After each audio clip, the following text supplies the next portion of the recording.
Hello, I'm Sebastian. Welcome to Ninai Nar Trees podcast. Today I will summarize and review the book. Will the Drama Ever End? Untangling and Healing from the Harmful Effects of Parental Narcissism by Dr. Karyl McBride Ph.D. focuses on the long shadow that narcissistic parenting can cast over a child's adult life. Building on McBride's clinical work with adult children and family systems, the book frames ongoing conflict, guilt, and emotional chaos as understandable responses to a parent who needs admiration, control, and attention more than mutual connection. Rather than treating family turmoil as random, it helps readers name recurring patterns such as blame shifting, emotional manipulation, and boundary violations. The emphasis is practical and healing-oriented, guiding readers to recognize how early conditioning can shape self-worth, relationships, and decision-making. McBride also explores why adult children often keep returning to the same painful dynamics, hoping for change that rarely comes without major shifts. The book aims to move readers from confusion and reactivity toward clarity, self-protection, and a steadier sense of identity. I will give you key takeaways from this book. Firstly, recognizing the narcissistic family pattern. A central theme is learning to identify what makes parental narcissism distinct from ordinary parental mistakes. The book highlights how a narcissistic parent often organizes the household around their needs, image, and emotional comfort, leaving children to adapt through appeasing, performing, or disappearing. Readers are encouraged to look for consistent patterns such as chronic criticism, conditional affection, competition with the child, and an inability to validate the child's feelings unless it benefits the parent. Another key marker is the cycle of idealization and devaluation, where moments of warmth may be followed by shaming, coldness, or unpredictable anger. The drama can also include triangulation, recruiting siblings or relatives into alliances that keep the adult child off balance and questioning reality. By naming these dynamics, the book helps readers reduce self-blame and understand that the confusion is often a feature of the system, not a personal failure. This recognition becomes the foundation for every later step, because it clarifies what is actually happening and why old coping strategies like over-explaining or seeking approval tend to backfire. Secondly, how childhood conditioning shapes adult identity. The book connects early experiences with adult patterns in self-worth, perfectionism, people-pleasing, and chronic guilt. When a child is valued mainly for compliance, achievement, or emotional caretaking, they may grow into an adult who struggles to locate their own preferences and needs. McBride's approach emphasizes that many adult children internalize a harsh inner critic that echoes parental messages, creating a constant sense of never being enough. This can lead to overfunctioning in relationships, anxiety around conflict, and fear of abandonment, especially when the adult child has learned that love must be earned. The book also addresses the grief of realizing that a parent may never provide the empathy and accountability the child longs for. Instead of framing this as hopeless, it is presented as a turning point. Accepting the limits of the parent can free the adult child to build identity from the inside out. By understanding the link between early roles and present-day habits, readers can start replacing survival strategies with healthier self-definition and emotional stability.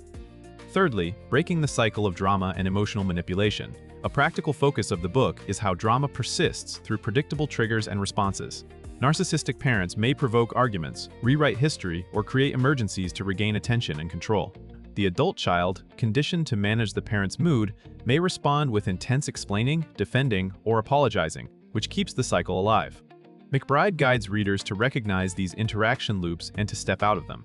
The emphasis is on responding rather than reacting, including choosing when to disengage, how to avoid getting pulled into circular debates, and how to refuse responsibility for a parent's emotions. The book also explores the way guilt and obligation can function like invisible strings, making it difficult to maintain distance even when contact is harmful. Readers are encouraged to anticipate common tactics such as guilt trips, smear campaigns, or sudden affection used to restore access. By planning responses and grounding themselves in reality, adult children can reduce emotional volatility. Over time, the goal is not to win arguments, but to change the rules of engagement, making drama less rewarding and less consuming. Fourthly, boundaries, low contact, and when no contact is necessary. Healing often requires clear boundaries, yet boundaries can feel dangerous to someone raised to prioritize a parent's comfort. The book presents boundary setting as a skill that protects mental health rather than a punishment. It explores different levels of contact, from structured communication and limited topics to low contact or, in some situations, no contact. Readers learn to evaluate what is realistic given the parent's behavior, including whether the parent respects limits or escalates when challenged. McBride emphasizes practical elements such as defining consequences, communicating briefly, and resisting the urge to justify. The book also addresses the emotional aftermath of boundaries, including grief, fear, and the pressure from extended family to keep the peace. Instead of treating boundaries as a single conversation, it frames them as an ongoing practice that becomes easier with repetition and support. By clarifying what the reader will and will not accept, and by aligning actions with values, boundaries become a pathway to safety and self-respect. The overall message is that contact choices should be guided by well-being, not by family narratives about duty. Lastly, rebuilding self-trust and creating healthier relationships. Beyond managing the parent, the book's deeper aim is to help readers reclaim a stable sense of self and form relationships that are mutual and respectful. Adult children of narcissistic parents often doubt their perceptions because they were repeatedly told they were too sensitive, selfish, or wrong. McBride's framework encourages rebuilding self-trust through emotional validation, realistic self-appraisal, and support systems that reinforce clarity. The book also connects healing to relationship choices, since familiar dynamics can feel normal even when they are harmful. Readers are guided to notice red flags such as love bombing, control disguised as concern, and partners or friends who mirror the parent's entitlement. At the same time, it highlights what healthy connection looks like: accountability, empathy, boundaries, and repair after conflict. The book encourages readers to practice new skills like stating needs, tolerating discomfort without collapsing into guilt, and choosing distance from people who repeatedly violate trust. The long-term outcome is not merely reduced family drama, but a life structured around authenticity, calmer emotional rhythms, and relationships where the reader is valued as a whole person. In conclusion, this book is well-suited for adult children who feel stuck in repeating cycles with a difficult parent, as well as partners, therapists in training, and anyone trying to understand why family interactions can remain so destabilizing long after childhood. Readers who grew up with chronic criticism, emotional unpredictability, or a parent who demanded loyalty at the expense of personal boundaries may find the material especially relevant.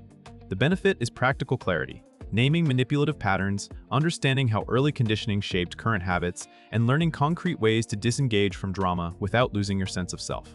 It also supports emotional healing by addressing grief, guilt, and the gradual rebuilding of self-trust, which can improve romantic relationships, friendships, and parenting. Compared with broader books on narcissism, McBride's work stands out for its specific focus on parental dynamics and the adult-child's recovery process, including the complicated realities of contact decisions and family pressure. It is worth buying for readers who want a structured, compassion-forward approach that translates psychological insight into everyday actions that reduce chaos and increase stability. If you would like to support Dr. Karyl McBride Ph.D., you can buy the book through the Amazon link I've provided in the podcast description. After reading the book, please let me know what you think and share your thoughts. See you around.